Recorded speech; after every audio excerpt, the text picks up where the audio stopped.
netizens, may napansin sa pagkawala ni Jacqueline at Cherry. Marami nga ang labis na talagang kinilabutan matapos tumugma ang isang kasabihan, tungkol sa pagpanaw ni Jacqueline na naiugnay sa pagkamatay rin ni Cherry Hill. Totoo nga bang may sumpa ang ganitong klaseng kasabihan? Totoo kaya na kapag may number na ganito sa edad ng isang tao ay dapat siyang mag-ingat, kaya naman isang matinding awareness para sa inyo ang kasabihang ito, na tagmang-tugma sa pagkamatay ng dalawang iconic actress. Kung matatandaan, binawian ng buhay si Cherry Hill, dahil sa endometrial cancer, sa New York City, noong August 5, 2022, naulilan ni Cherry ang kanyang dalawang anak sa dating asawa na si Ronnie Rogoff, sina Rafael at Bianca, at ang anak niya sa aktor na si Leo Martinez, si Jeremiah David. Samantala, nagsimula naman ang karera sa pag-arte ni Jacqueline Jose noong 1984, nang ipakilala siya bilang isa sa mga bida ng Chicas, ng Baby Pascual Films and Associates. Ipinakita niya ang husay bilang aktres kaya paulit-ulit siyang nanalo ng mga acting awards sa lahat ng mga award-giving body sa Pilipinas. Sa mga hindi nakakaalam, si Cherry ay mula sa pamosong Eigenman Showbiz Clan. Anak siya ng mga artistang sina Rosemary Hill at Eddie Mesa, kapatid niya ang mga aktor na si Mark Hill na ama ng anak ni Jacqueline na si Andy Eigenman. Ngunit ano nga ba ang napansin ng mga madla tungkol sa pagpanaw ni Cherry Hill at Jacqueline Jose? Hindi pa nga noon naglalabas ng official statement ang pamilya ni Jacqueline Jose tungkol sa pagpanaw nito, ay agad na nga itong pumalat at laman ng mga balita sa mga ilang news outlets. Ang biglaang pagpanaw ng iconic actress.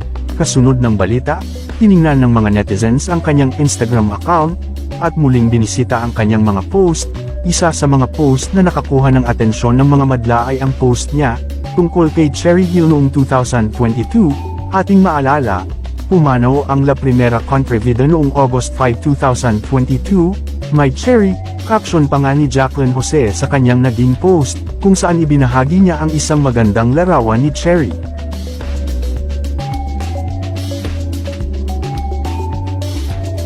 Kung matatandaan, pumanaw si Cherry nung siya ay 59 years old, at ang pumanaw nga rin ngayon na batikang aktres na si Jacqueline ay 59 anyos na rin, magkapareho nga ng edad ang dalawa sa kanilang pagpanaw. Marami nga ang nagsasabi na ang mga 9-enders sa edad ay may high risk umano na pumanaw. Sa comments section, kapansin-pansin na ang lumang post ay nakakuha ng mga komento mula sa ilang mga madla.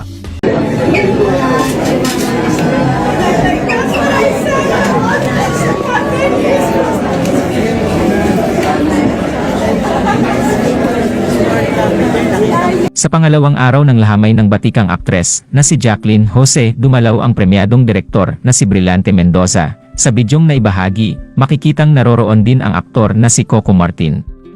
Niyakap nito ang naulilang anak ni Jacqueline na si Andy Eigenman, at kapatid ni Jacqueline na si Veronica Jones. Matatandaang si Brillante ang direktor ng pelikulang Marosa na pinagbidahan ni Jacqueline, kung saan pinarangalan siya bilang Best Actress sa Cannes.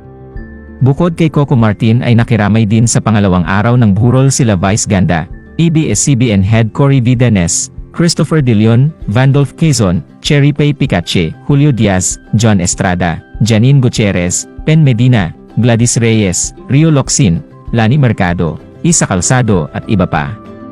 Samantala naduroon pa rin si Jake Ejercito, at di iniiwan si Andy kasama ang anak nilang si Ellie.